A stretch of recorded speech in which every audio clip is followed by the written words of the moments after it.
Riprendiamo Welcome back. il nostro ospite qui. Our speaker now Adalberto Mainardi is Adalberto Mainardi. Ha fatto gli studi di filosofia nella sua città. He studied philosophy with Carlo Sini. He specialized in Slavic philology at the University of Torino. From 1993, he was scientific secretary of the International Ecumenical Conferences of Orthodox Spirituality of the Bosse monastic community, as in charge of editing. He studied Orthodox spirituality ecumenism. He published numerous articles in Italy and abroad in specialized magazines, Christianity Throughout History, Irenicon, Istina, Contact. I won't enter into the details because some of the names are too difficult to pronounce. He collaborated in the editing of the Italian edition of some classics of Romanian and Russian spiritual literature, among which the Tales of a Russian Pilgrim. Monteato's writings is a member of the Orthodox group. You have the floor. Grazie, ringrazio. Thank you very much. I'd like to thank you for the presentation and like to thank you for inviting me. Thank you to all the organizers of this very interesting conference. And thank you for what I have learned so far. Acquire inner peace, actually the Hesychast tradition in the Slavic Orthodoxy. We could say in the Orthodox tradition, especially the Slavic one. Actually, the idea is that inner disarmament concerns the history we are living. It is profoundly connected to the reality that we face every day. All the news that we hear, we talk about peace, but we do that in a wartime. A period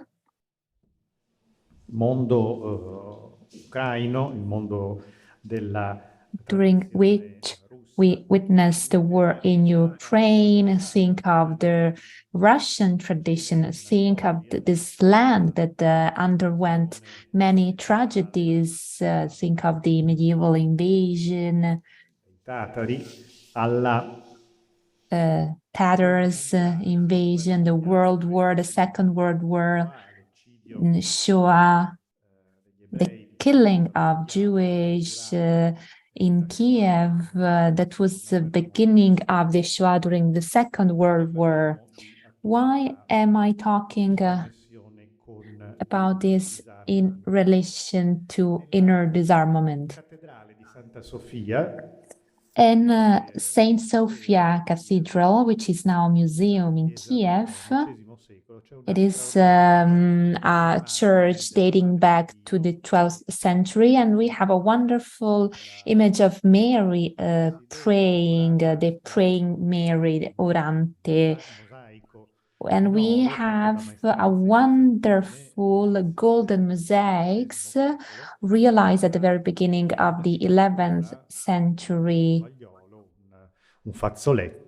And there is also the symbol, which is the symbol of a napkin for the tears. And she's praying, Mary is praying. The prayer of Mary that we can see in Kiev, in Saint Sophia Cathedral, connects the Western and the Eastern traditions. This is what we talked about before, the two words, because under the altar, we have the theory of the apostles, and we have Eastern and Western saints that are depicted, and the Pope Clement Pope of Rome. And the idea depicted is an idea of unity, prayer that is shared. This is the antidote to a use that is made of cultures, traditions. Tradition has now become a component of the tragic conflict we are now going through.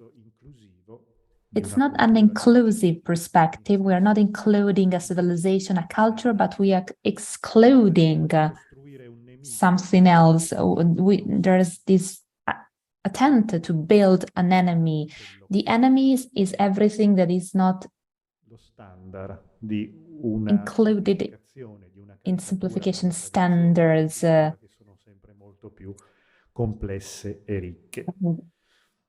Ma proprio nella terra ucraina, if we go back to Ukraine, before the modern era, 18th century, a spiritual movement was born, a spiritual movement which analyzes the Byzantine texts. Si fa risalire a un nativo di Poltava.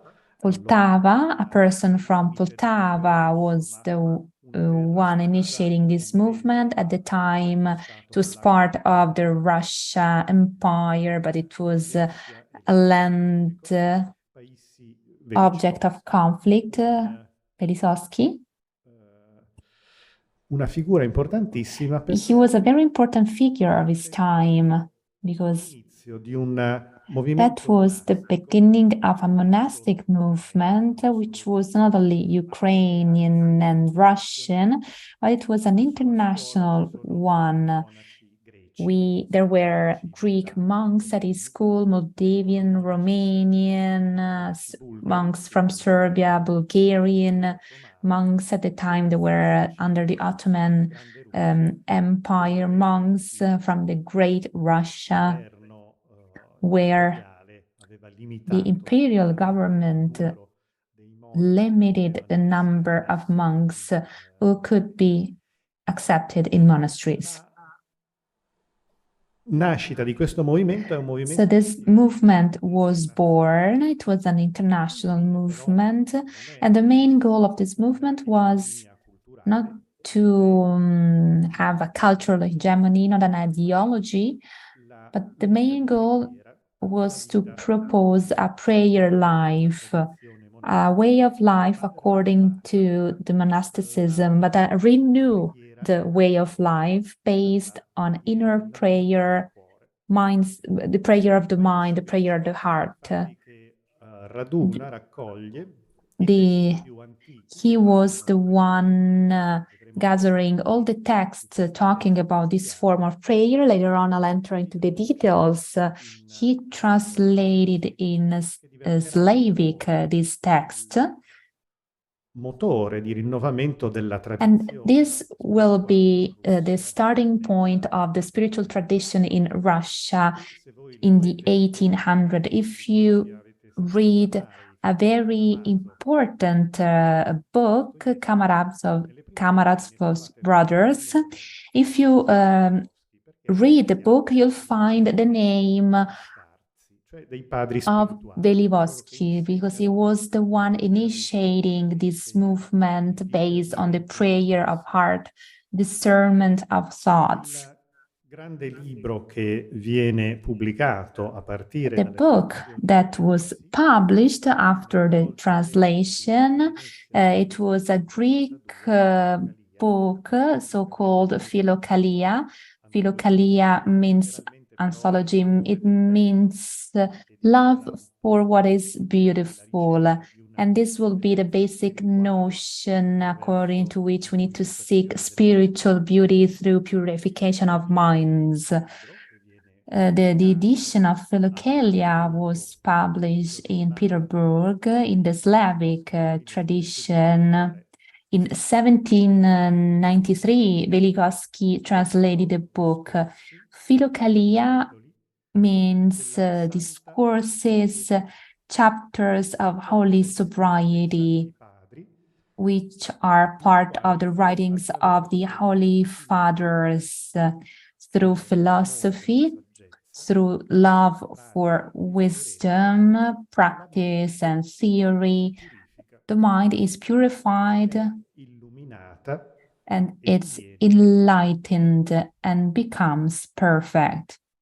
Questo voluminoso volume di più di 1000 pagine, This book, it has more than 1,000 pages, is actually an exercise for one's mind. It's what we heard in the previous contributions. It's a practical guide, a theoretical guide for the purification of minds from passions, external thoughts, preoccupations, thoughts leading to sin. It's a way of finding the light and perfection. These three keywords can be found in the book of Dionigi, and this is the main component of this text. The Greek author is Nicodemo, but for the Slavic world, it's Veliskoski. He not only translated the book, but he also initiated a school of translators.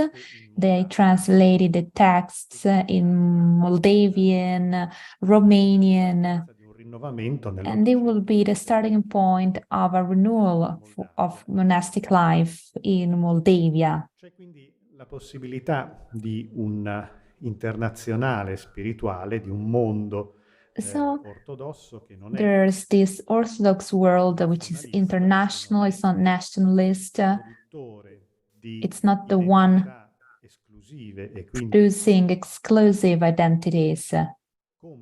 Di conflitti, è un tempo. It's not a movement causing conflicts. At the time there were the conflict between Turkish and Russians, and after Napoleon Wars. Anyway, it was a time preparing for inner peace.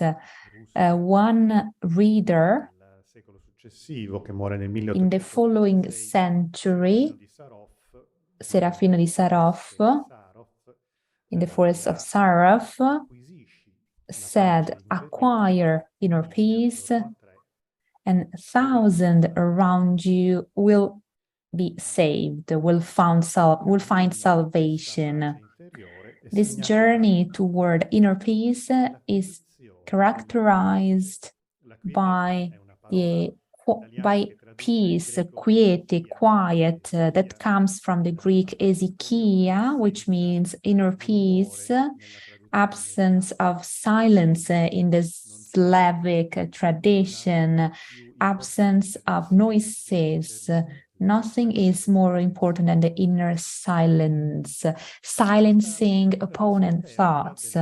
This rediscovery of inner prayer, according to the ancient texts, was opposed. Pavese movement was led to many suspicions, and he wrote texts to defend inner prayer. Non semplicemente una preghiera esterna. He said that it was not only an external outer prayer, but it is a prayer in the mind for the heart. It is an art. It is defined as the art among the arts. It needs a technique, and it needs a specific context, an ascetic context, a purification context, a fight against passions.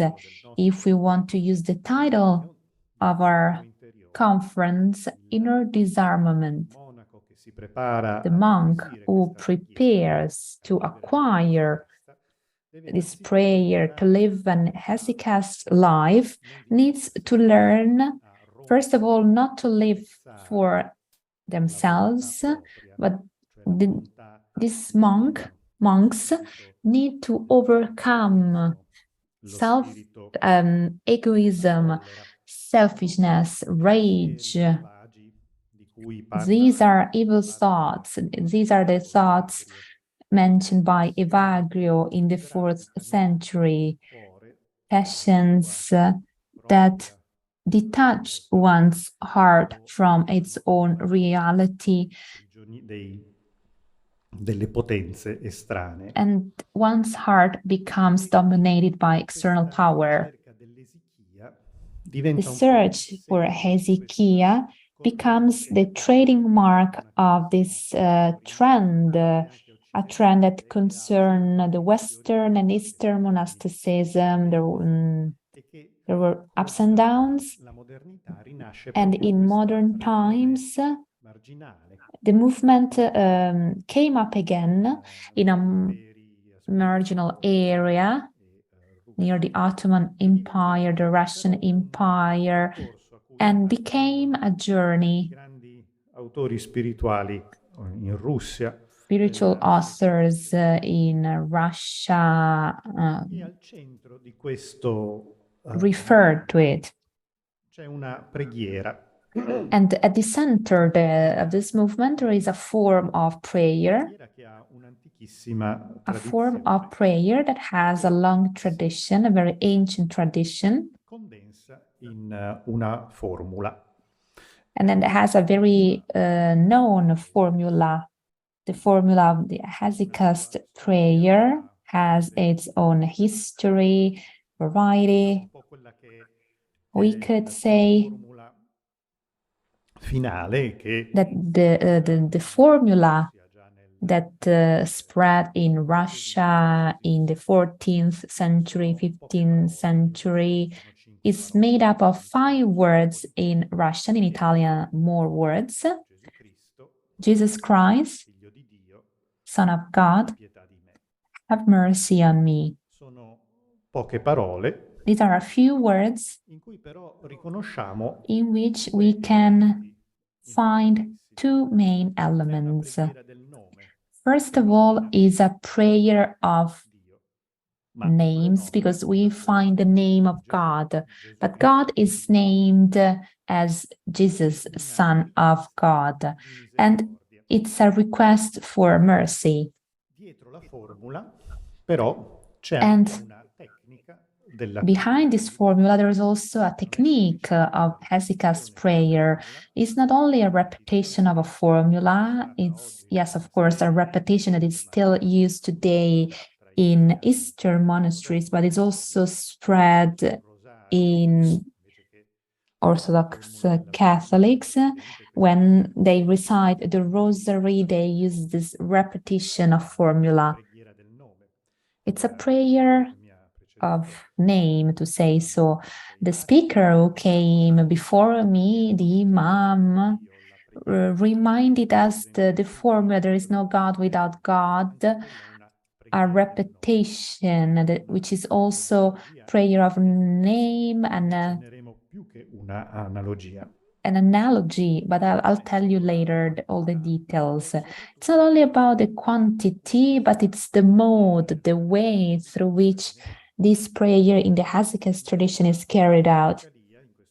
In Philokalia, this book on purification of minds, is expressed through certain authors. Unfortunately, today we don't have the time to read throughout the book, but I'll choose a couple of texts and I'll comment on them because they are the most important ones. They are the center of this tradition, of this prayer, this art of prayer.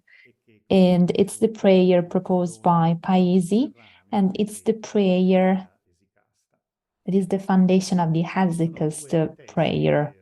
There are 2 texts that date back to the end of the 14th century in Byzantium. Nicephoro is the monk that wrote the first one.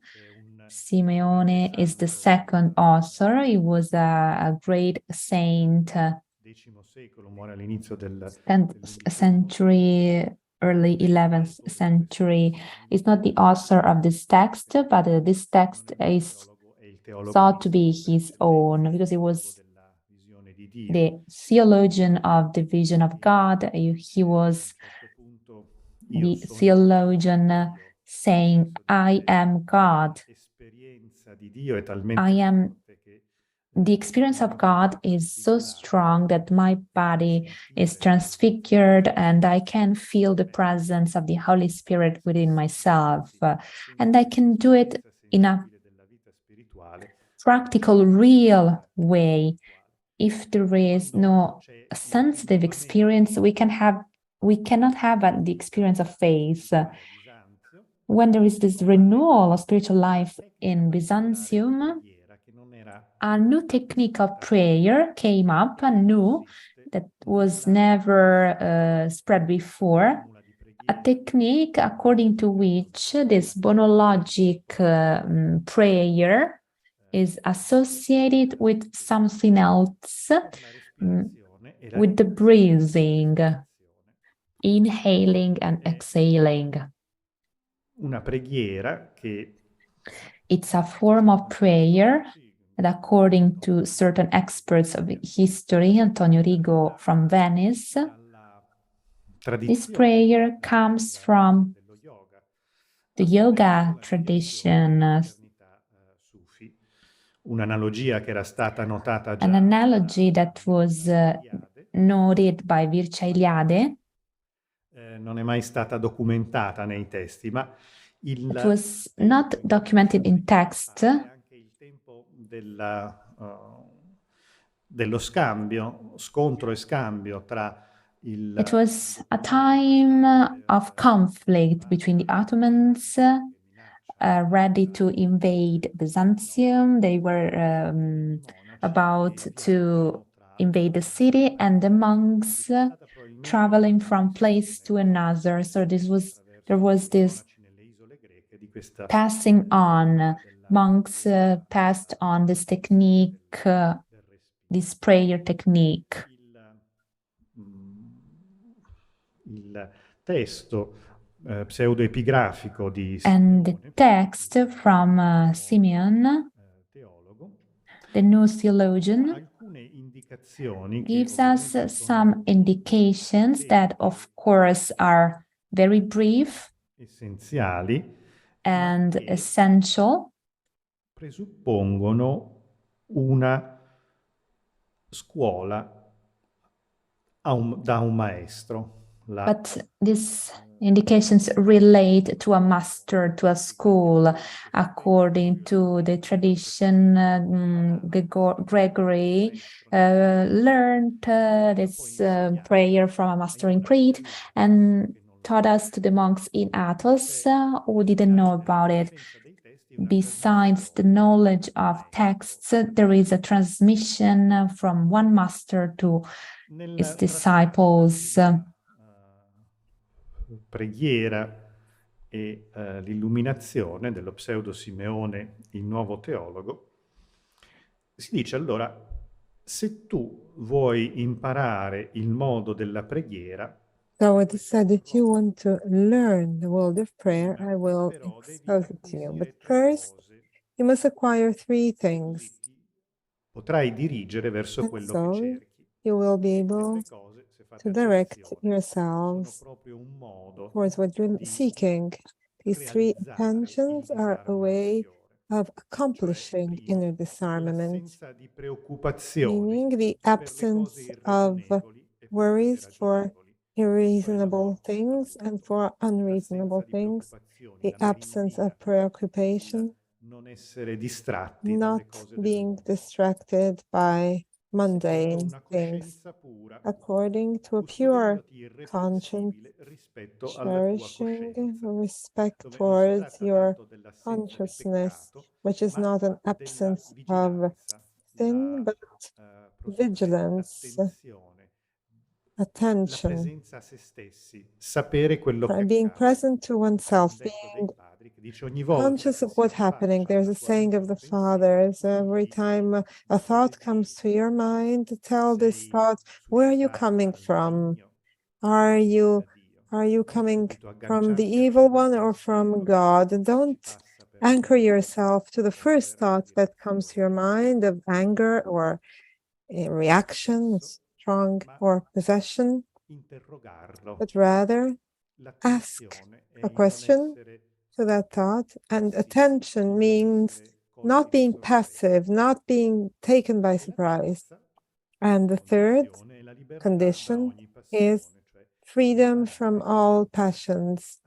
In other words, to learn to be completely disarmed, to be completely free from passions that bound us. And then we have a passage that provides indications on how this prayer can be accomplished, carried out, seated in a tranquil cell, in a corner. Do as I say. Close the door and elevate your mind above every object. And then place your beard on your chest. Extend your gaze along with your mind at the center of your bosom, at the belly button. Press inspiration coming through your nose in order not to breathe normally, but through your inner self in order to find the place of the heart where all the powers of the soul normally dwell. You will initially find obscurity and harshness, but as you pursue this action day and night, you will find wonders and infinite happiness. Infinite happiness when the mind finds a place of the heart and immediately sees what it would never have thought. Here inside the heart and full of light and discernment. This description, which is also poetic, tells us something important. When the mind finds a place of the heart, in Platonic anthropology that inherited the Greek tradition where these texts come from, is the seat of the passions. We would say the unconscious, uncontrolled passions, as it was described. But the mind finds a place of the heart. There is a perfect unification among all faculties, internal faculties, which is achieved also through a psychological, physical technique of holding our breath, which yoga calls pranayama, but on which I don't have enough expertise to delve into this. However, holding our breath, awareness of a breath enables our mind to enter the heart. And this activity for Hesychastic monks is a moment when true experience of prayer takes place. That is unified with the tradition of monological tradition that we find in the Desert Fathers in the 4th century, when they said to pray, say a verse of the Bible and repeat it all day long. The verse of the Gospel that is chosen is of the blind Bartimaeus, who said, "Have mercy on me," because it is united with another verse from the Bible, Lord Jesus Christ, and the following literature from Ignatius and the Callistus Santopoli developed a theology on this formula. The formula we previously mentioned, a monological formula, is united with this technique, which, as you've heard, is in fact a universal technique of prayer, is not specifically Orthodox or Christian. And when the mind is completely free, is within the heart, ecco che la vigilanza è assoluta. Here, vigilance, we have utter vigilance when there is a thought before it takes shape. The mind eliminates it with the invocation of Jesus Christ. And thus, the mind, full of resentment, texts the anger according to nature and eliminates the spiritual enemies. That moment, having reached the moment of tranquility, the spiritual struggles, we see that the outward thoughts are eliminated, they're destroyed. And in the Apology of the Mind of the Heart, Paisi says this prayer is a formidable spade. It's a terrible spade. We should not give it to everyone because it is dangerous.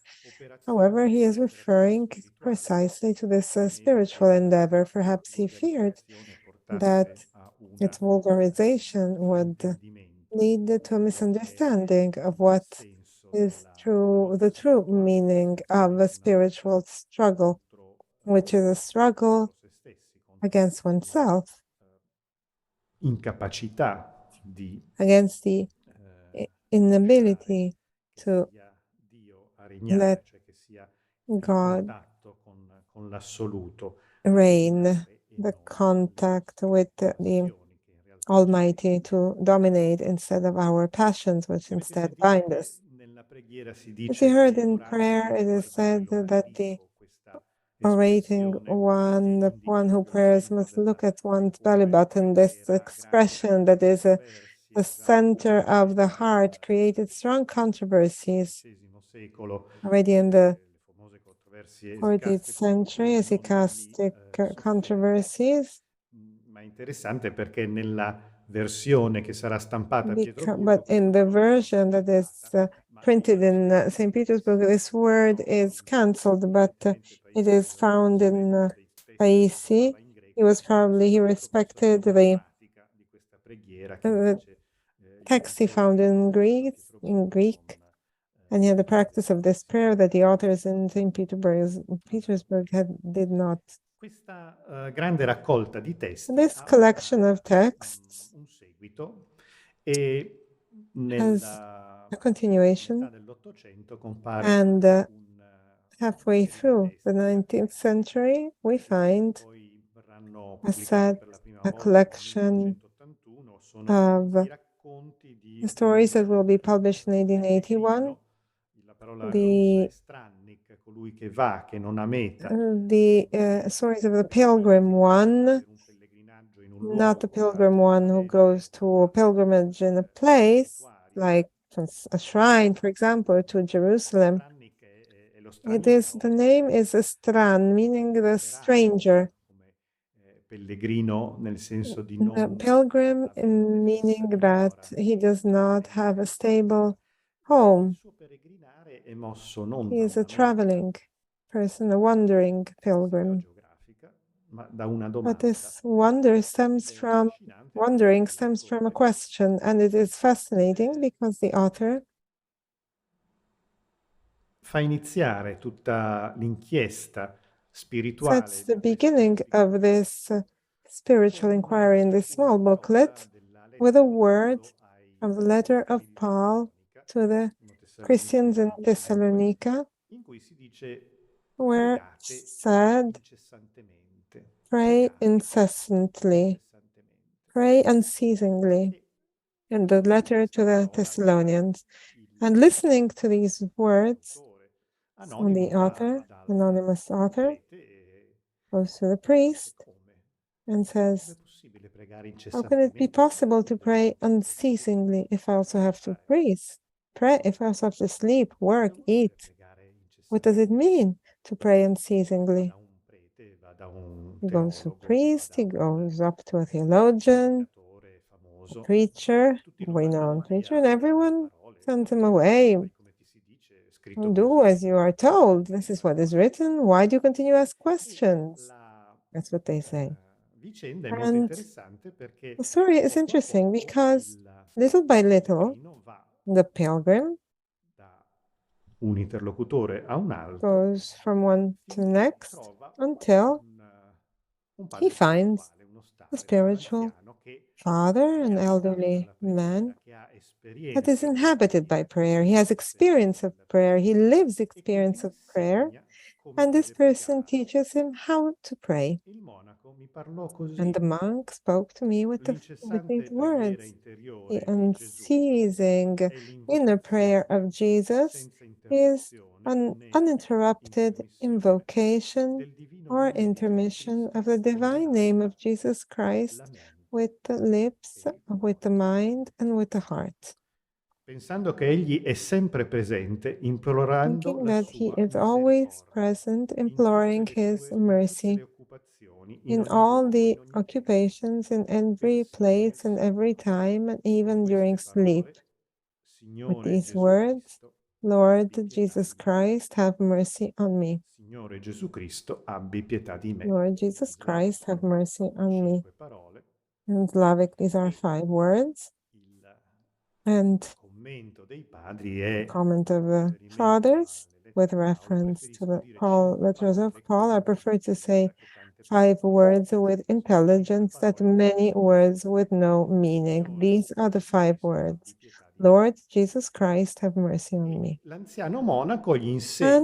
the elderly monk taught him the method of saying that the stories of the Russian pilgrim is different from the one that you heard in the passage of Pseudo Simeon. It's based on quantity. He teaches him to repeat prayer 100 times, 200 times, 300 times, 1,000 times, an amazing amount of times when it becomes almost automatic, and the prayer at a certain point for him becomes a second reality. He wakes up while sleeping, surprised by prayer. And most of all, this prayer becomes a prayer of the mind and the heart, done with the lips. At a certain point, the lips move by themselves, and not even noticeable, and the prayer continue being recited by him in his mind. And the effect is to see the transfiguration of all things. He sees with sympathy the people he meets, and with enthusiasm the nature that surrounds him. He knows how to forgive. When he is hurt, he lives with gratitude, even the most difficult situations. The transfiguration is not external, but rather a transfiguration of the gaze of the pilgrim. And in him resounds only prayer.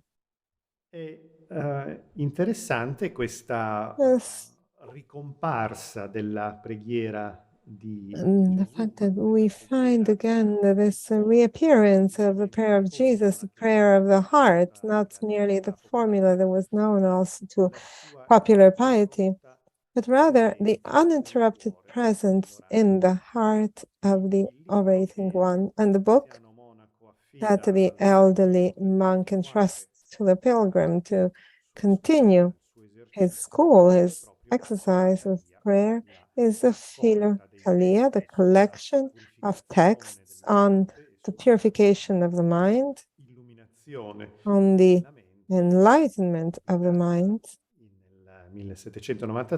published in 1793, which in fact in the 19th century was printed many times, many copies. It was eventually translated in Russian at the end of the 80s of the 19th century, but this was a different spiritual circumstance.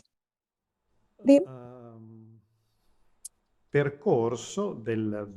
journey, the path of the pilgrim, does not envisage this technique, this breathing technique, although at some places he reads some text in the Philokalia that he does not understand. And so his spiritual father that appears in his dream says, you don't have to read these texts. They are theological.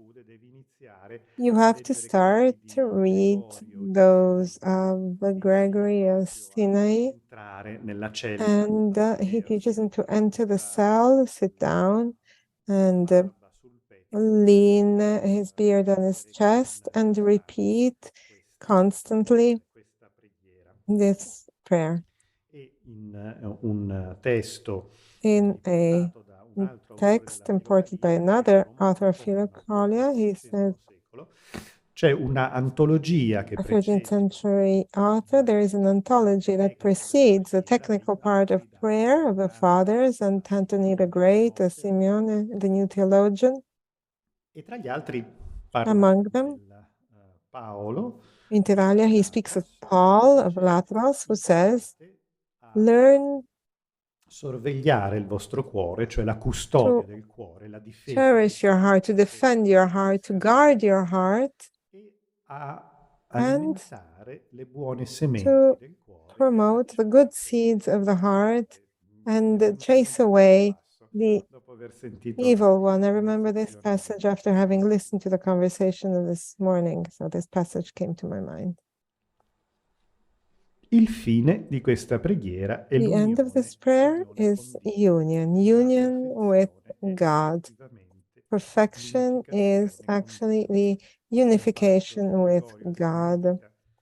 The Gregorius of Sinai says the weapon, the biggest weapon, he is a 14th century author. He is very important for the Slavic world because in his school in Bulgaria, there were Greek monks, but also Slavic monks that translated his texts in Slavic, and many of his works, we only have them in the Slavic translation. And through this translation, they were passed on to an author like Niskoski, that was eventually one of the authors that inspired Paisi. So we see there are various spiritual currents that pass through the transmission of the spiritual fathers and also the text. So Gregory of Sinai writes, the greatest weapon should be in prayer and affliction, in order not to fall into presumption and to preserve oneself, having chosen joyful sadness. Sadness because it requires fatigue. It is joyful because it fills the heart with joy, enthusiasm. It's a thrust of the heart, says Gregory of Sinai, when one discovers in oneself the presence of the Holy Spirit, with a reference to the episode of the encounter between Mary and Elizabeth, where it is said the child had a thrust in my womb, and he says, the monk says, there is a thrust of the heart when it recognizes the presence of God. A joyful sadness because it is always accompanied by the heart and consoled by the embrace of divine presence. Prayer without mistakes, without error, is the warmth of the prayer of Jesus, who cast fire on the earth. It cast it on the earth of our heart, because it is a prayer that burns the passions like thorns and infuses the soul with joy and gladness. It does not come from the right, the left, or from above, but gushes into the heart like a spring of water from the life-giving Spirit. So this prayer fulfills a complete inner disarmament. And in this disarmed joy, the monk, or those who reaches the Holy Spirit through prayer, it is interesting that the pilgrim in the stories is a lay person. He is not a monk. It is a prayer for all, or rather the acquisition of the Holy Spirit that is open to all, and it flows from the heart, and it accomplishes a perfect inner peace, inner disarmament that is capable of accomplishing peace all around us. Thank you.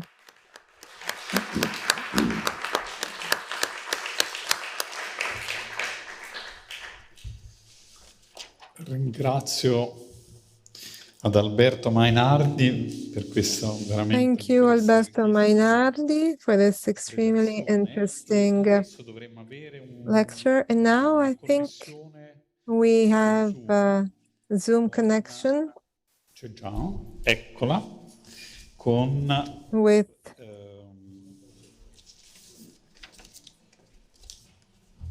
la nostra relatrice, with our speaker, con la Svamini Shuddhananda Giri. Svamini Shuddhananda Giri, welcome. Quindi partiamo subito, quindi presento. Let me just introduce Svamini. She graduated in Oriental Languages and Civilizations at the La Sapienza University of Rome. She dedicated her existence to the realization of the highest spiritual goals by living in a Hindu monastery where she became Samyasini, Hindu sister nun in 2009. She's a member of the Italian Hindu Union, for which she's the contact person for the School and Culture Commission and for Interreligious Dialogue. She teaches Hinduism and Indian art history classes in training courses, as well as Hinduism classes in primary and secondary schools in connection with intercultural educational projects. She collaborates with the Lakshmi Publishing House, and she's author of Flashes of Light, Art and Movement of the Culture of India. Now you have the floor. Thank you very much. Namaste to all of you. Good evening. I'd like to thank you for the invitation. I apologize for not being there in person. I hope you can hear me well, the speaker is saying. Can you tell me if the sound is clear? The speaker is asking the audience. Pardon? Sì, ti sentiamo molto yes, bene. we can hear you very well. Io volevo iniziare con un momento con una I'd like to start with a prayer, a Shanti mantra.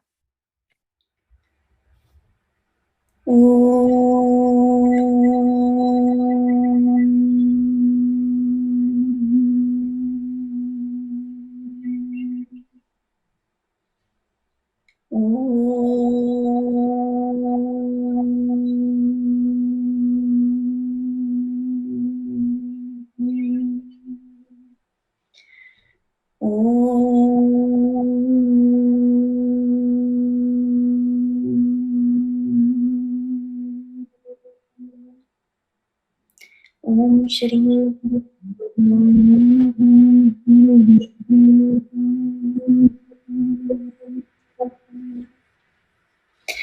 Om Sarvesham Swastirabhavatu Sarvesham Shantirabhavatu Sarvesham Purnam Bhavatu Sarvesham Mangalam Bhavatu Sarve Bhavantu Sukhinah Sarve Santu Niramayaha Sarve Bhadrani Pashyantu Bhagaschit Dukkha Bhavet Om Shanti Shanti Shanti Harihi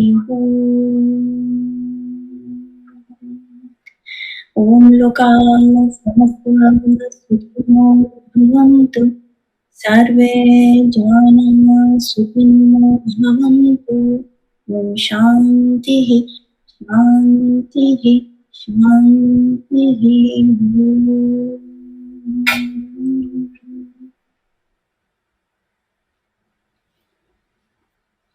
Namaste a tutti. Namaste to all of you. I'd like to thank you, Asia, Medica, for the invitation, and I'd like to thank all the speakers. All the contributions were inspiring, they were great, they were the fruit of concrete experience of dialogue and closeness. My contribution today concerns the inhale and exhale of the yogi, Ahimsa, violence. And I can see that there is a connection with the contribution that came before me as a form of prayer. In the Hinduist tradition, there is a constant reference to unity, totality that goes beyond every manifestation. Since the very beginning of the Vedic cycle, come dire, non viene dato grande valore all'aspetto storico e quindi the historic dimension is not really valued. So if we want to date the Veda, we would find difficulties in dating back the Veda. The Veda is eternal. And why am I saying that? Scusatemi chiedermi di mettermi delle cuffiette, me le metto subito. Yes, the sound of the speaker is not very clear. She's now trying to find a headset to improve the sound. Così va meglio? Mi sentite meglio?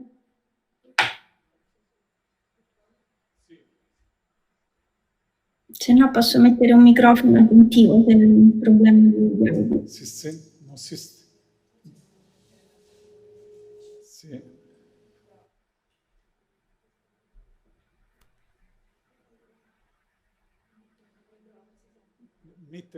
Ti puoi mettere le cuffie? Sì, ce l'ho, in realtà non si vedono ma ci sono. Aspettate, forse così non erano connesse. Meglio? Mi sembra di sì, sì. Bene, io sento un audio disturbatissimo, spero non si senta lo stesso in sala perché sento... No, in sala si non sente. si sente. Si sentiva solo prima un rimbombo della sua voce, ma adesso va meglio. Grazie. Vabbè. Quindi dicevo c'è questo fin dalla... So as I was saying, the Veda is eternal, sadhana. From the very beginning in history, we have the Rishi, this wise man, seers, and there's the problem of violence. Sopravvivere, quindi when we want to survive, when we want to be alive, we commit violence. Think, for example, to or the way we get our food, alimentation. Of course, that means different forms of violence. Think of, for example, tearing grass, killing human beings. Life is based on violence and pain.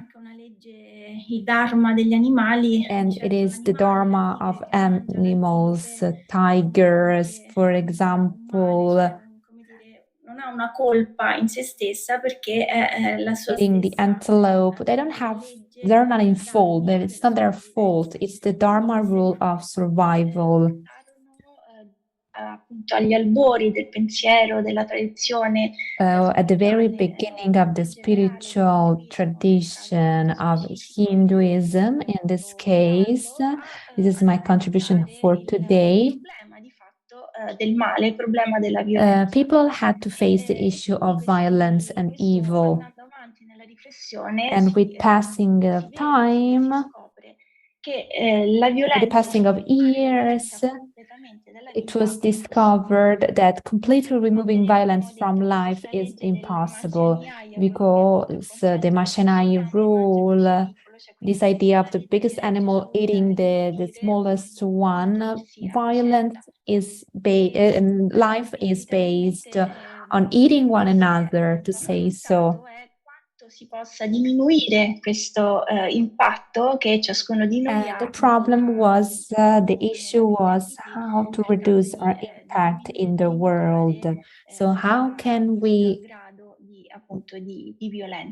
reduce our violence impact? Gandhi, as you know, Mahatma Gandhi is the main is the most important figure of the Satyagraha fedeli, essere which aggrappati means quindi being al faithful Satya, to quindi dove Santyakya. Satya lui intendeva verità, cioè Satya means Mahatma Gandhi diceva truth. Dio è Gandhi verità, used to la say verità è God Dio, e is quindi la non truth, truth violenza is in God. sanscrito Non-violence, which in viene Sanskrit definita come is Ahimsa, con defined una prospettiva Ahimsa. di Himsa, cioè di tutto ciò che nuoce, di tutto ciò che Ahimsa.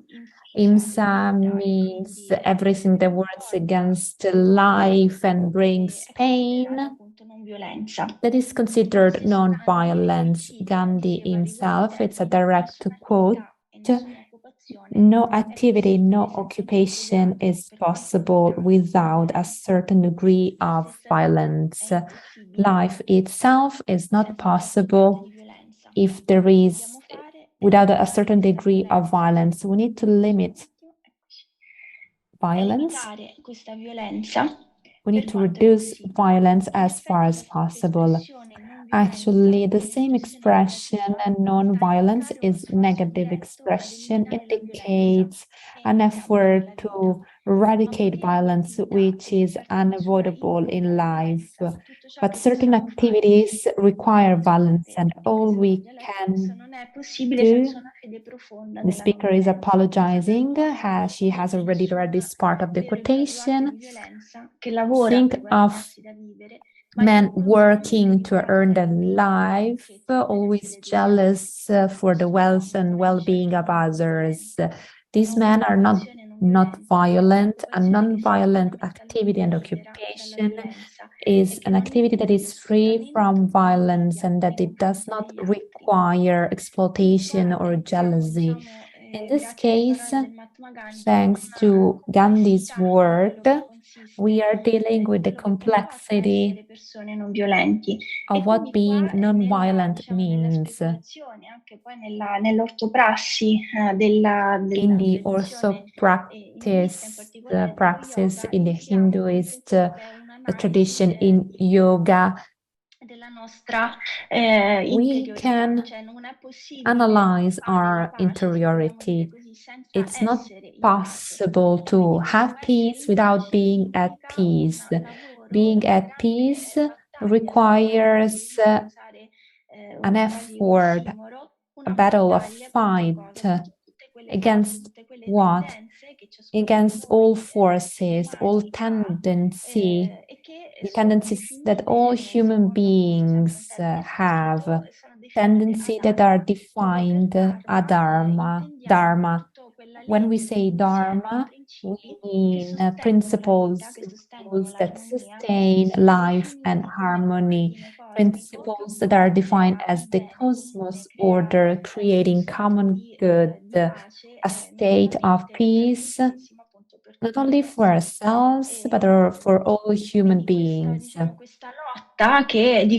This fight, this struggle that is described in the scriptures is an inner fight, it's an interior fight that requires energies, determination. Tapas means fire, passion, constant passion, constant attention to defeat all forces, all opposing forces to good. As it was said in the morning, in a very clear, excellent way, this means that we should not focus on the negative. When our thoughts are thoughts of rage, we shouldn't focus on rage because that would mean fueling rage. We should do the opposite. This is a notion that is very present in yoga. In order to overcome a certain tendency, for example, if I am, let's take the example of rage. If I'm not at peace, if my mind and heart are not at peace, my effort should be to develop the opposite quality. In this way, I'm not fueling the tendency, this tendency. Termine che andrebbe spiegato, quindi quando parli demoniaco, demonic tendency, this word should be explained. When I say demonic, I'm referring to the duality between Eva, Asus. These are both sons of the same father, Parajapati. The parent of all beings, celestial beings, Asura, indicate darkness. The fight among the two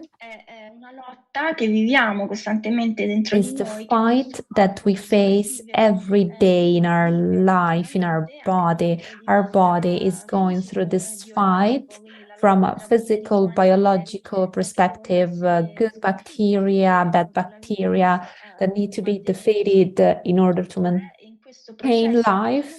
This is all part of this process. It's a constant fight and combat. This means that we are not victims. We can act as victims. We can be trapped in this polarization, because the goal, the goal of human beings, because in the traditional perspective, not only human beings will reach the ultimate goal of life, which is emancipation from the cycle of life, suffering. All beings, with the passing of time, will reach Kramamut. All beings share this journey toward Mutti.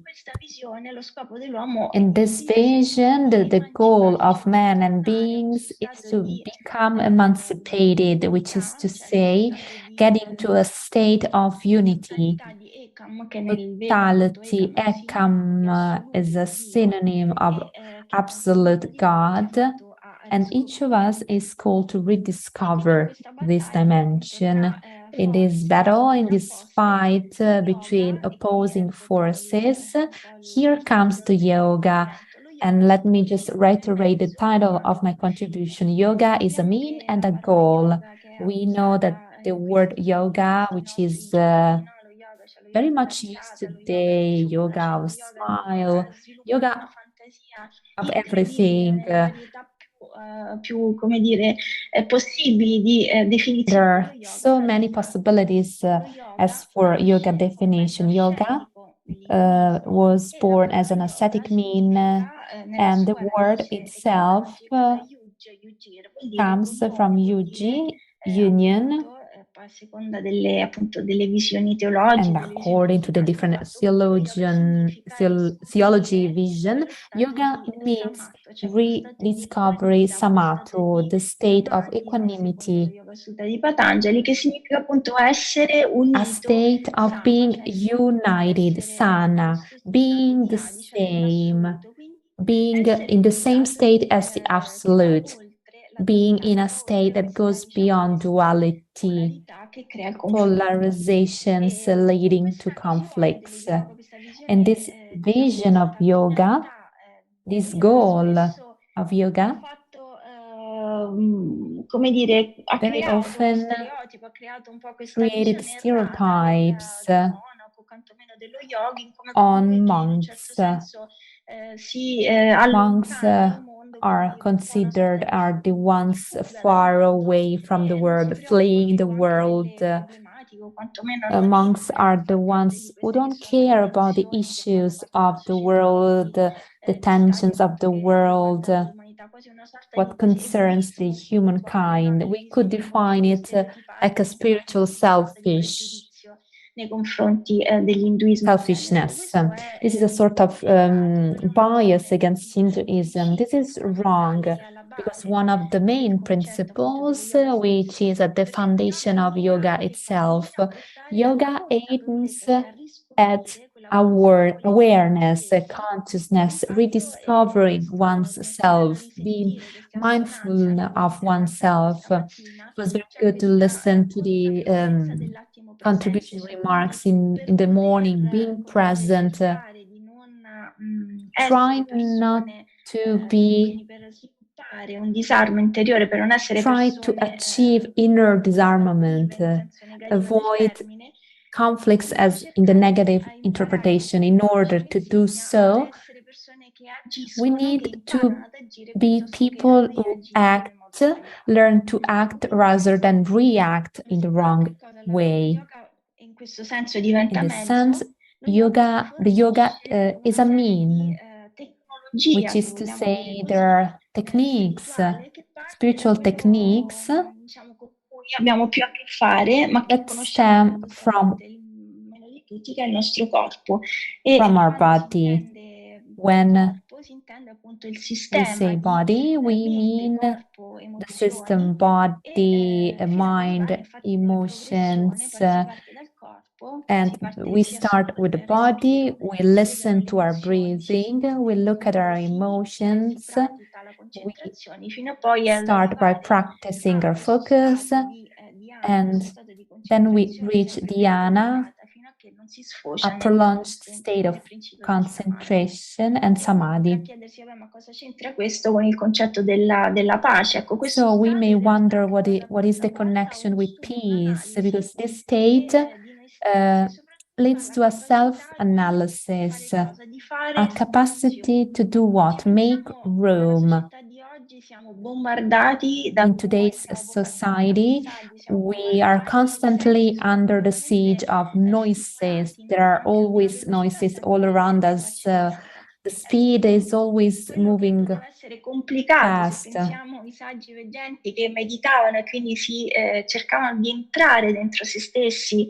Nelle profondità delle foreste, quindi in una situazione paradossalmente più facilitata. For example, to today's context, today's society is accelerated.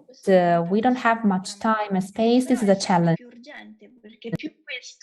It's ever more urgent because this is a poison that poisons our heart, and this speed becomes also a source of violence. To find the space between words, between thoughts, between emotions prevents us from listening to one another and to listening to others, to ourselves, and the vision of the concept of greeting. Sometimes there is reference to namaste. Namaste is the idea of unity, of sacredness. When we speak about the other person, I speak about myself. I am the other person is myself. It means to develop a state of union, of empathy. I must make room. I must leave moments of silence, moments when we give one another the possibility to listen to each other, to ourselves, and sometimes when we are facing conflicts, even daily conflicts with our confrere in the monastery or in the family. Many conflicts are the result of sometimes of not understanding one another because we are unable to listen. When the other person is talking, we already start thinking of what we should answer. We are stuck with our egoism. It's also a question of ego, the purification of the senses, to bring the senses, the sight and touch and the smell, our five senses, to noble objects, noble elements. And thus, in this vision, both yoga, through the techniques that were mentioned before, pranayama in its highest form, actually means being aware, completely immersed in the law of the prana. Prana is not only to breathe, but something more. It is the very divine source. It is everything that in a certain way nourishes the universe. Prana is the origin and the end. So pranayama is the control of the prana, being aware of this identity with the divine source. And this source, this fountainhead, when it is rediscovered, it is not a process that brings us away from others. On the contrary, it brings us together. It creates harmony, inner harmony, and this harmony expands to all human beings, to all living beings, and to all the animals and the plants. If possible, there is a strong connection to sacrality, to everything that exists. So in this process of harmony, the key to achieve, to develop authentic peace is one of the keys is to develop friendship. Friendship is one of the highest, noblest qualities that are mentioned also in the scriptures, Hinduist scriptures, in the framework of divine consciousness. There is no greater closeness than the sublime friendship that is called with different names, which one of these is paramitra, the threshold that anticipates the supreme union, that is Buddhatya. So friendship transcends all diversity of state, of gender and role. And in the text, we find various kinds of friendships, but notwithstanding the various characteristics that I will not dwell into here, it's important to recognize that the friend is the one who feels close to us, partakes joys and the sufferings, and communicates with the other, to whom we are bound by an embrace of the heart. This concept that may seem obvious, if we extend it, our friend is not only one who is our traveling companion or our friend from childhood. Our friend is the entire universe.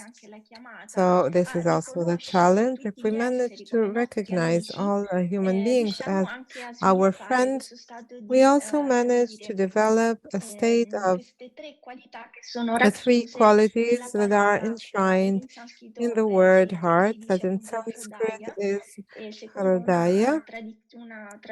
And according to a translation, exoteric translation, this term is formed by the roots of three fundamental words, that is the heart, and another term that means humbleness, compassion, and self-control.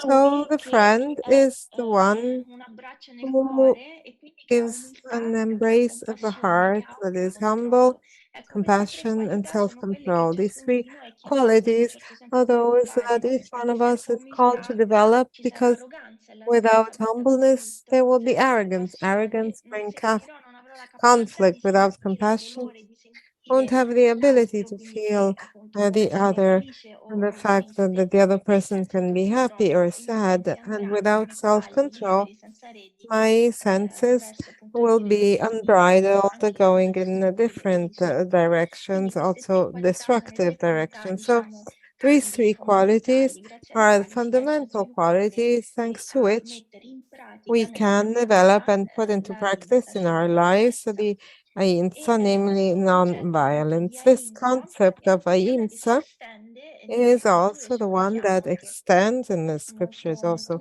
we find a clear reference to have a gaze of this friendship to all the beings. In the Ayurveda, we read, Saha Sarvani Budhani Samiche. I look at all human beings with the eyes of a friend. And also in the Mahabharata, really the one who is friend of all really knows the Dharma. So this friendship is accompanied with the maturity of non-violence, and also Sarvada, the absence of hostility towards all beings in all times and in all places. So these suggestions, these teachings teach us to have empathy that makes no distinctions. In the Bhagavad Gita is recalled to see everything in oneself and oneself in everything. This vision, obviously, at the theoretical level is simple. Translated in everyday life, it's an effort, it's a commitment that requires agility, ability, and attention, constant attention, because as we are reminded,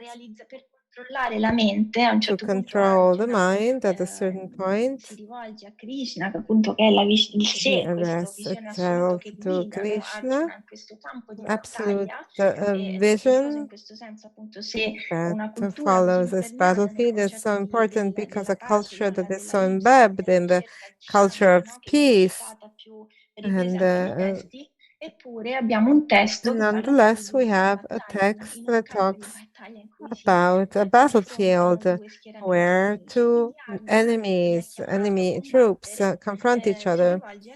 And so, called to combat, he addresses himself to Krishna and he says, how can I control my mind? The mind is so complicated that I am overwhelmed. And the Lord of Divine Expression, he says, yes, you're right, the mind is difficult to control, but what's important is abhyasa, constant application, constant exercise, and Mainardi. Mainardi is the concept of not being non-conditioning, not being overtaken by the fruit of one's actions, to be vigil, to be in control of our system of our mind, the word and action, the three realms of non-violence. And Vairagya, it's possible. It's difficult, but it can be done. And this is what pushes us not to be depressed, also moments of difficulties, not to be disheartened, also in situations of war, for example, conflicts, and that unfortunately are part of this dual situation. However, bearing in mind the words of Mahatma Gandhi, be the change you want to see in the world, and therefore to put forward a methodology, a scientific methodology, because yoga, and it's very beautiful to listen to similarity with what was said in the morning, it's a scientific method, and applying oneself, the result is secure, and it can be scientifically proved. So it's true that very often it may seem also the religious aspect may seem less concrete from a certain materialistic perspective than scientific results. This vision changes the paradigm completely, because according to the Hinduist orthopraxis, the faith, belief is not a dogma, is not something that is imposed from above, but is in fact a concrete experience. Each one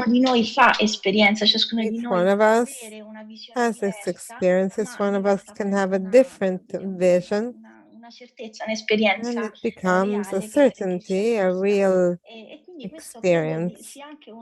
So I believe that this is also a thrust to maintain this element of light even in the darkest moments.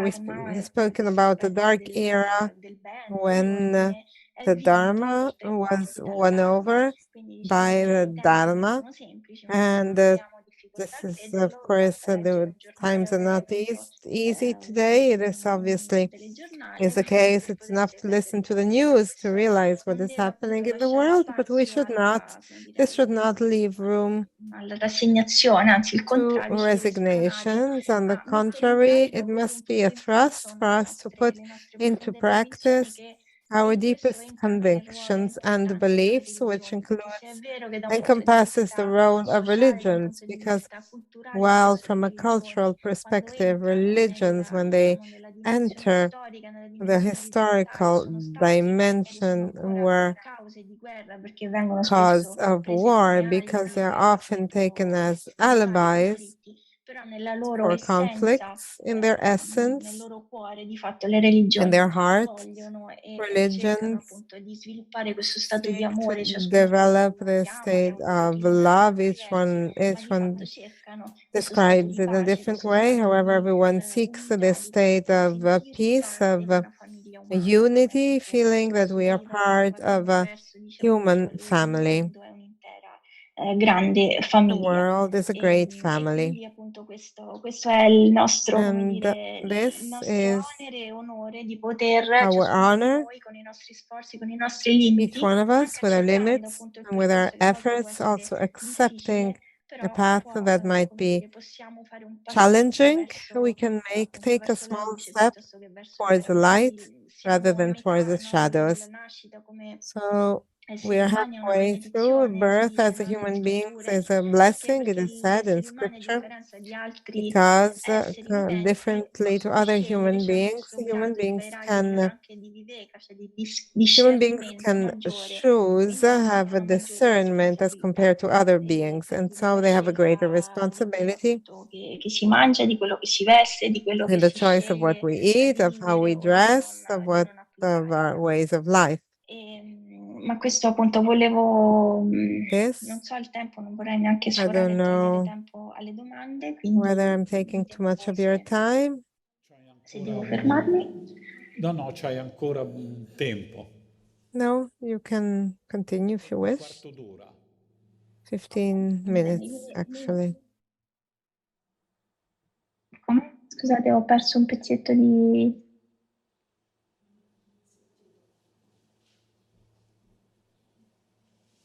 Ancora un quarto d'ora.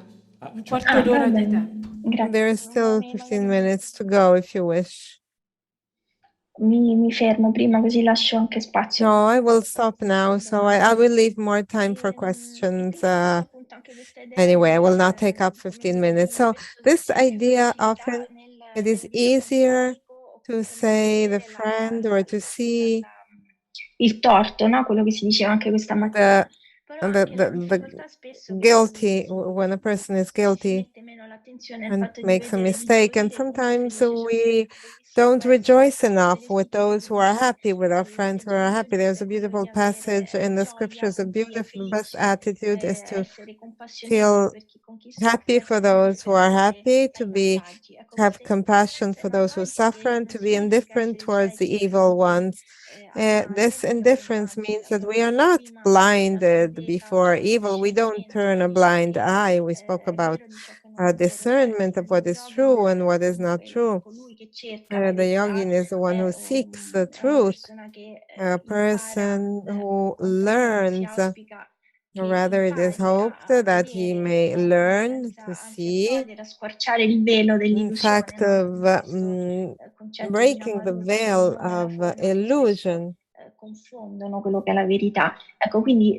So, taking for granted that the yogi person, that the person should see the things as they really are, the exhortation, and this is also an important aspect of the scriptures, not to qualify in order not to pass a judgment. This is the important aspect.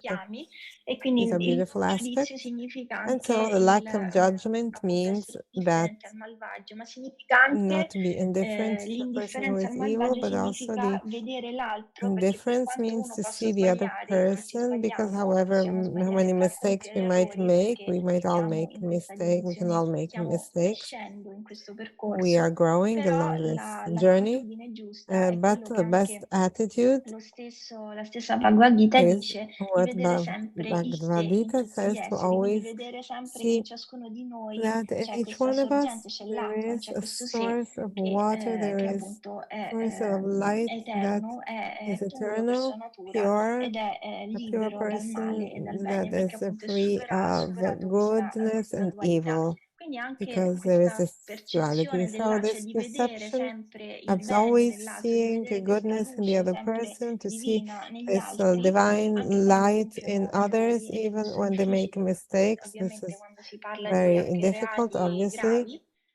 Even when we talk about serious mistakes, this enables us not to pass judgment, and therefore also not to free ourselves of those impressions of the mind that could become forms of reaction. Because if we look into all our lives, we've always been we're like a ping pong table, like a ball we've thrown from one part to the other.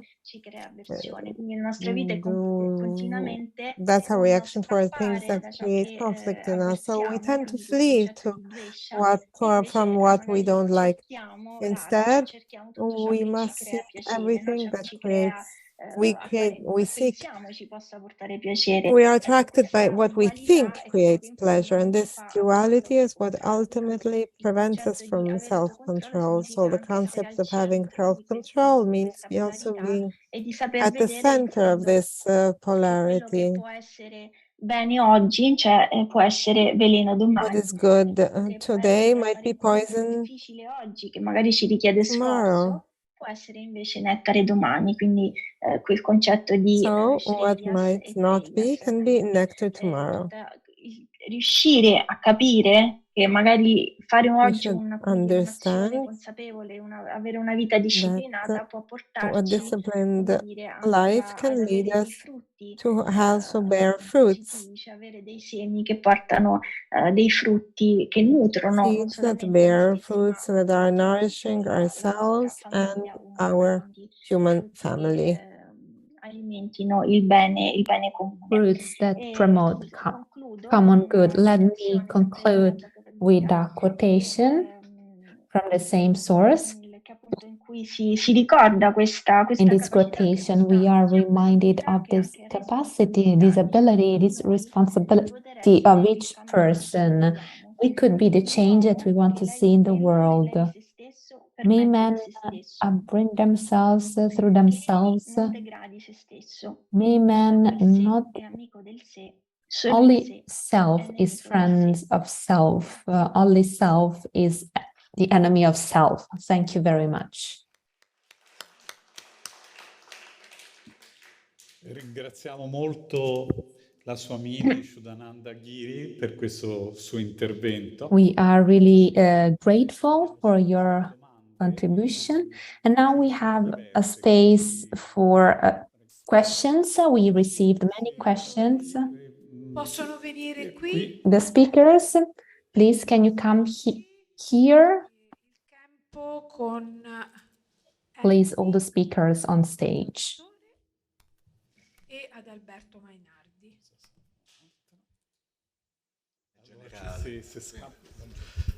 Mi chiamo Giampiero Sartarelli.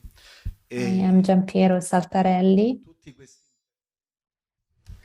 Gli interventi di oggi, all the contributions from today,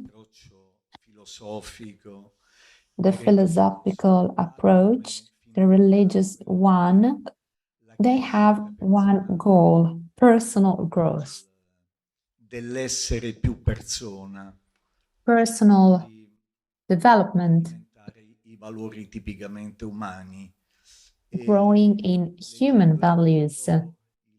While I was looking at the title, Inner Disarmament, Dal disarmo interiore, I thought of another title, From Inner Disarmament to Unhealthy Rebellion, because its personal growth is important, but the social context in which we are, in which we live, we face so many adversities, obstacles,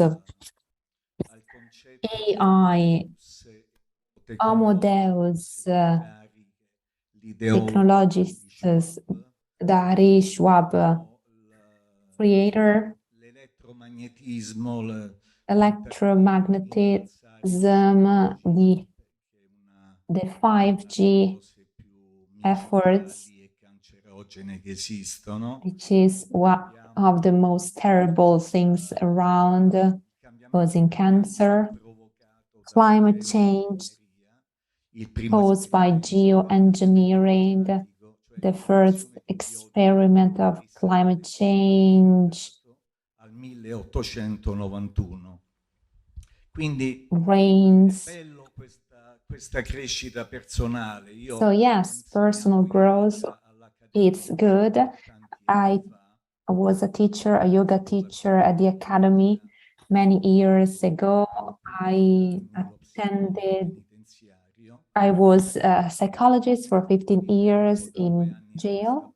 In the last couple of years, I opened myself to the world because the risk was to become isolated.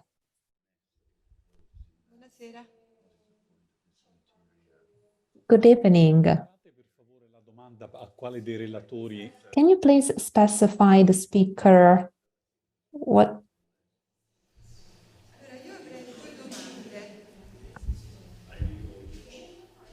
Unfortunately, the interpreter can't hear questions from the floor if the microphone is not used. An historical question for Professor Mainardi. I'd like to understand the text of prayer of Jesus, where the psychophysical practice appears for the first time. What is the date? The end of the 13th century. So it's a different time from the one from the fathers. La formula è più antica. The formula is most ancient than the other one. The text explaining breathing and so on. XIII secolo.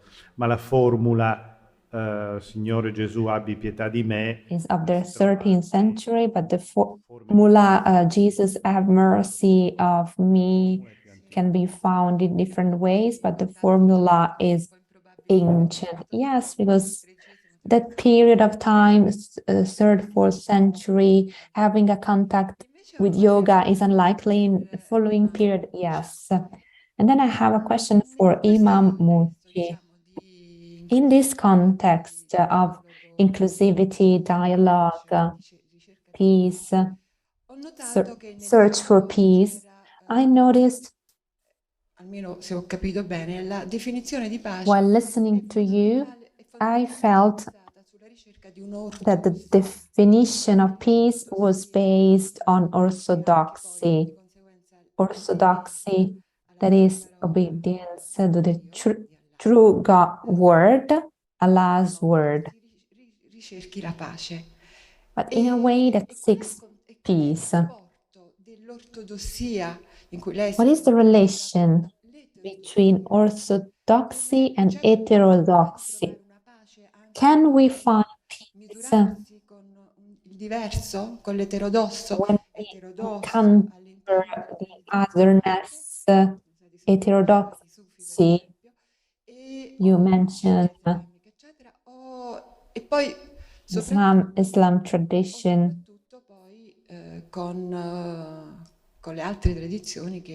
or even in relation to other traditions that are not the Islam.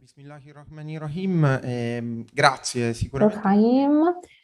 thank you, because you are giving me the opportunity to clarify some concepts. When we talk about orthodoxy, orthopraxis, we talk about respect of traditions that were revealed, manifested to man.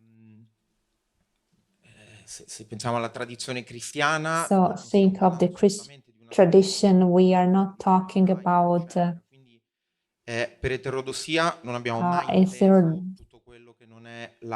heterodox tradition. We are not saying that in relation to any different form compared to the Islam. You mentioned Shia, Sufi tradition, No, these are not heterodox forms.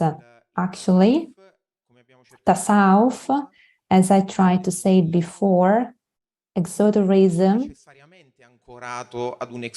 is linked to orthodoxy. Safao is not possible without the Islam practice.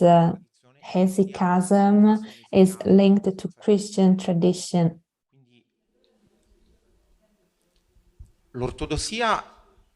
Orthodoxy is made up of two words, orthos and doxa. We are talking about being respectful toward the revelation from God. And as we heard in the morning, the different dharmas. For every disciple, there is a tariya, a road, a journey. Respecting orthodoxy is a form of respect toward the religion. As for Islam, there are the 5 pillars and so on. As for Christianity, it's an orthodox form that is recognized, and orthodox is the old definition that I have, Judaism, and all the religion traditions. Yes, of course, all orthodox religions are orthodox. What do you consider the unorthodox? Sunnah, Prophet, Sunnah, masters coming from the Prophet, all of that is part of the Islam orthodoxy. We are not here to define the belonging to orthodoxy. No. What I was trying to say is that if we follow a journey, that means that we need to follow the rules of said journey. I'm not referring to other tradition, but for example, Christianity, they have sacred texts, they have clergy, they have commandments. I don't want to enter into the details of that tradition, that is not mine. Islam, we don't have a clergy, so it could be different from Christianity, but there are masters, there is a chain of masters, Imam. For example, when it was said that there were people committing violence in the name of a religion, wise men, masters, authorities, spiritual authorities condemned the action. Those actions didn't relate to religious tradition, acts of violence. I apologize for the misunderstanding, but we are not referring to an exclusive approach, one religion over the other, but following God's journey the way God gave it to man. Grazie mille. Io ho una domanda. Thank you very much. I have a question for Professor Mainardi.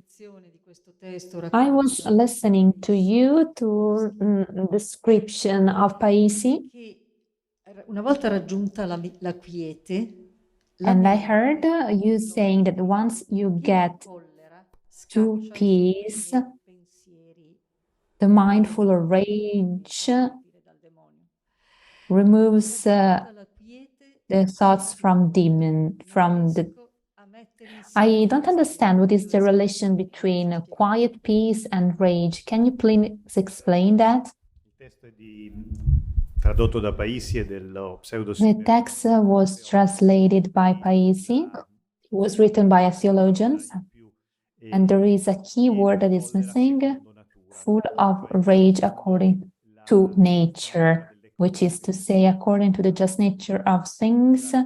This is a reference to scriptures. The meaning, it's rage, for example, the one manifested by Jesus throwing people from the temple, merchants from the Khenpo, so it's a rage against evil according to nature. It's not passion disturbing peace, but it's a way through which we can see right away and defeat evil. Sì, io ho una domanda per Mainardi. I have a question for Professor Mainardi. Tu vedi qualche influenza, per esempio, What do you think is the influence on the breathing practice? What is the influence coming from the East, yoga? Because in many texts, in Vajrayana practices, this breathing that you mentioned, di inspirare, trattenere il respiro, in healing, breathing, closing the chakra, focusing one's breathing on chakra, reciting the mantra. Mi sono avvicinato, diciamo, allo studio del tantrismo. I started to study this, and I can see that there are some similarities. In your opinion, is there an influence in these centuries? I haven't studied the details of the issue here. The analogy, the comparison was first made by Eliade in his book on yoga.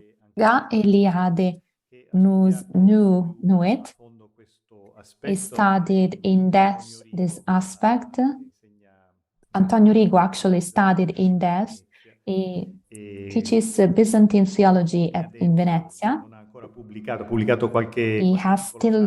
He hasn't published a book yet. He has published some articles, but he told me that yes, there is a transmission of texts through Sufi tradition, Greek monks, they were prisoners, Turkish made prisoners, but he was he was a hostage.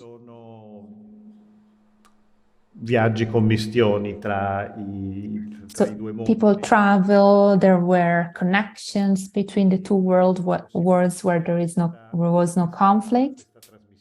Yes, so it's possible that there was a transmission of notions. He told me that yes, there are documents, but now I'm not the expert. It's not my area of expertise. But it's not a simple analogy like a general analogy that we make between two theologies. It's more of a connection, intervention, especially because this practice dates back to that period.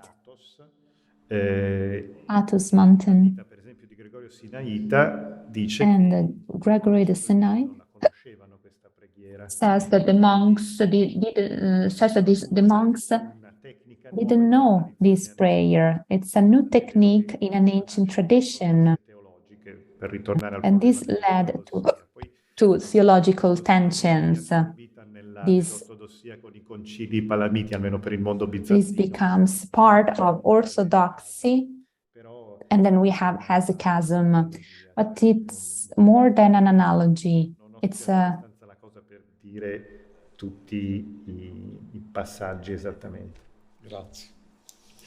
But I haven't studied the issue.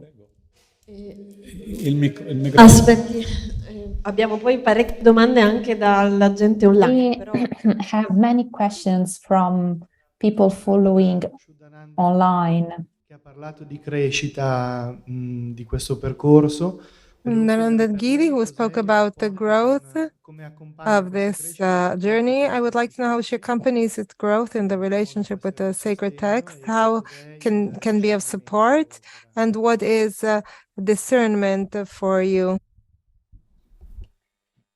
Ma i testi sacri sono appunto sono una guida, sono come un po' la stella polare che accompagna these texts are like the polar star that accompanies the journey of those who seek the sadhaka, to use a specific term, those who seek the truth. I testi sacri sono sempre, The sacred texts must always be accompanied by the figure of the teacher.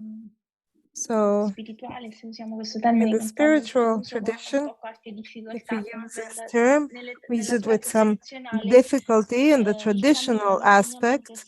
The journey, the learning journey envisages those who already had experience, already crossed the forest of one's senses, of one's subconscious, and thus discovered this state that the Guru is defined, the one that from obscurity reaches light. But the journey, each one of us must undertake it with on our own.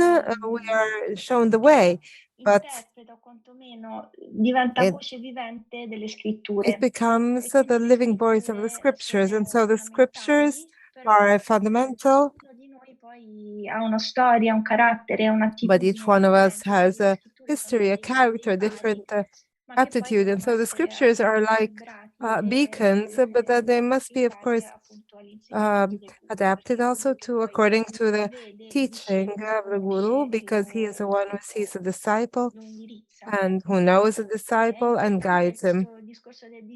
So the aspect of discernment is also the key of the teaching of this transmission between Guru and Shishya, Guru and disciple, because, as mentioned, there is not a dogmatic aspect, and so there is a constant exhortation, encouragement to ask questions, even when the master, when Shiva says, if Shiva should tell you a truth, the disciple must not take it as an absolute truth without reflecting on it before. What we listen to, we must undertake a process of reflection, manama, to reflect, to analyze, to discuss internally, and then, if we believe that this truth is such, really, we must put it into practice. And this is linked to the concept of putting into practice. This discernment is important to see and to choose the right path. So for me, discernment means always trying to see what ultimately is the divine source in all the aspects, in all the situations, also of daily life.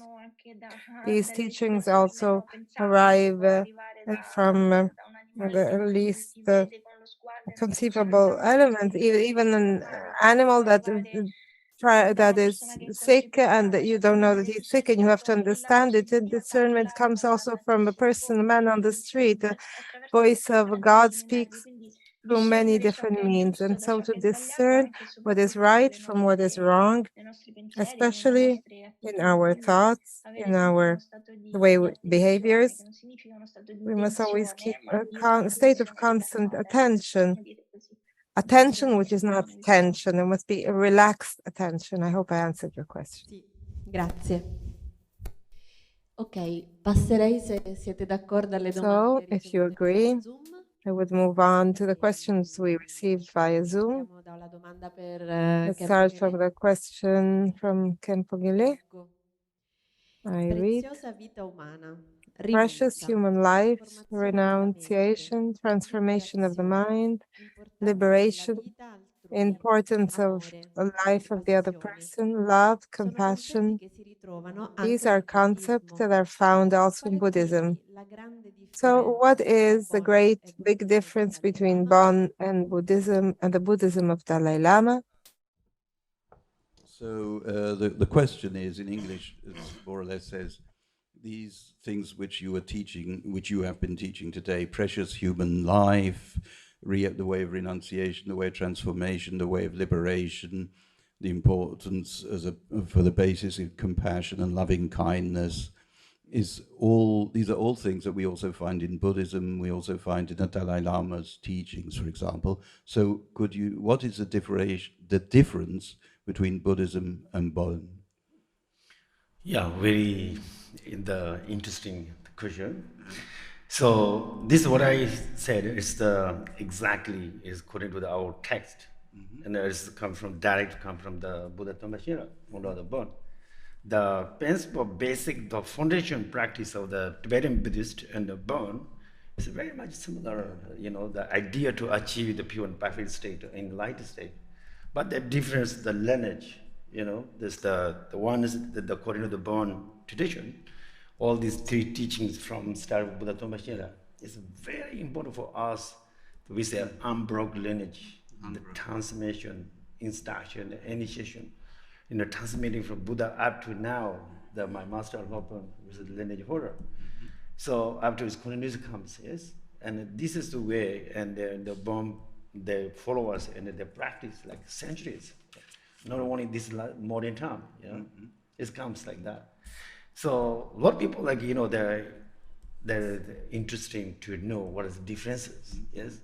But just read some informations, there's a lot of the informations, but you really look original text, Bon text, Buddhist text, and compare the main, the subject or the idea to achieve the Buddha, idea to liberation and impurity, to achieve the real state of happiness. That's the foundation is same, but there's the different methods are those different. The methods. There's a lot of different methods, yeah. Like lineage, lineage and like Dzogchen tradition, there's like a lot. Allora, questa è una domanda esattamente interessante. Quello che noi Bonpo pratichiamo e insegniamo è quello che ci viene. What we practice and teach is what is precisely exactly from Tamba General. Per esempio, le pratiche fondamentali. For example, the fundamental practices of the Bon and Buddhism are very similar, and what changes is the lineage of this teaching, of these two teachings. Otherwise, for example, the result, that is to become Buddha, self-delivery and liberation is the same. Noi abbiamo questo lignaggio. In Burn, we have this uninterrupted lineage. For example, in the case of Khenpo, there is a lineage of transmission, of teaching, personal instructions. He received it, and in turn it was passed on from the early times of the Master Buddha that he spoke about before. And the one who preserves, and he too preserves the Master. They keep this lineage, this transmission in our times today. Uno può, in questi tempi moderni, uno può andare a cercare. In our modern times, one might seek the differences, the similarities. And of course, if one looks in a Buddhist text, one finds many similarities. Ma il punto importante è che But the important point is that pursuing the way to achieve Buddhita is the same. Self-deliverance, not to be conditioned by emotions, by problems, by inequalities, reach a state of happiness, and so on. La libertà e la felicità, solo ci sono freedom and happiness. There are differences in terms of methods transmitted because there are these lineage masters, teachers who teach different methodologies that they discovered. And so the main differences are the lineages that are made of individuals who taught each on their own and within the same set of teachings, meaning that they pursue the same result, but they're different lineages and methods. Generate great compassion toward all the sentient beings means every single being is the six loka, without discriminating like evils or demons. You know, they are also in an all give the compassion, you know, and then of course they'll be bad, but they wish exactly what we wish, you know. So that we generate great compassion there without any kind of discrimination, differences. Like this kind of, you know, there's the knowledge is like, I think it's the foundation of the bone is starting. E lo stesso quando parliamo di compassione verso tutti, questo è tutti, in tutti i sei loka, in tutte le sei dimensioni. Questo comprende anche demoni, diavoli, esseri verso cui noi dobbiamo avere compassione senza discriminazione e senza condizionamenti. Okay. Thank you. Prova. Grazie. Thank you very much. Visto il tempo molto stretto, abbiamo selezionato una. Since we don't have much time, we selected one last question. E speriamo di trattare le altre tematiche che sono venute fuori dalle tante domande pervenute. And we try to deal with the questions from the many questions that came. Maybe tomorrow we'll address them at the round table. Nel quadro dello sforzo di condurre una vita tradizionale secondo ortodossia, In the framework of the effort, according to orthodoxy and ortho practice, are there contemplative practices, especially in the Sufi traditions, that may support this commitment? Allora, grazie intanto, come sempre. Thank you, first of all. Quando prima abbiamo cercato di parlare con i simboli che ci propone Yahya Genon. When we were talking about the writings of Genon, we spoke about this image of the circumference and the center. Per andare un po' fuori di metafora, se già fosse stato fatto abbastanza, la circonferenza rappresenta the circumference represents the religious shape in this symbolic representations. With the X that was mentioned before, al di là di questa forma di esoterismo, la tradizione islamica prevede un esoterismo. But the Islamic tradition envisages a practice that is more internal, which is not, to answer the previous question, in any way divided from the exterior religious form. This is a fundamental aspect, and the external religious form is a protection to internal practice. To use the same metaphor, the same image, is like a ray. In fact, apparently it is a paradox. The ray starts from the center, does not start from the circumference. By paradox, previously we said that the ray from the circumference reaches the center, but in reality, all is in the center. And this l'esoterismo islamico, Islamic dell'Islam, exoterism, which is part of the Islamic Orthodoxy, possiamo dire, della entails some practices, a battle, an internal battle, which is called a battle of knowledge. This was already said in a perfect way both by Shuddhananda and by Adalberto Mainardi. There is the quest of a fulfillment of an inner peace, of inner pacification, and we tried to say it before in the final say, that is, inshallah brings a traveler. Let's use this image, maybe it's more lighter, the traveler, to be totally disarmed in the contemplation of his essence. This practice, clearly, it was said also by Shuddhananda, in very clear terms, very well, is applied to in every instant.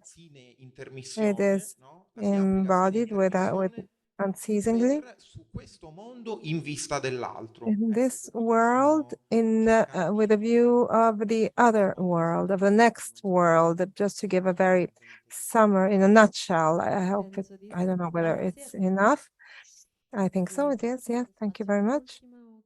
Maybe do we still have a few minutes for the last or not? E allora I chiudiamo, have to catch a train, I'm sorry. So it's 7 p.m., so let's call it a day. And maybe the themes that emerged from the other questions, we will propose them again tomorrow during the roundtable, the Q&A session. Thank you very much, Andrea.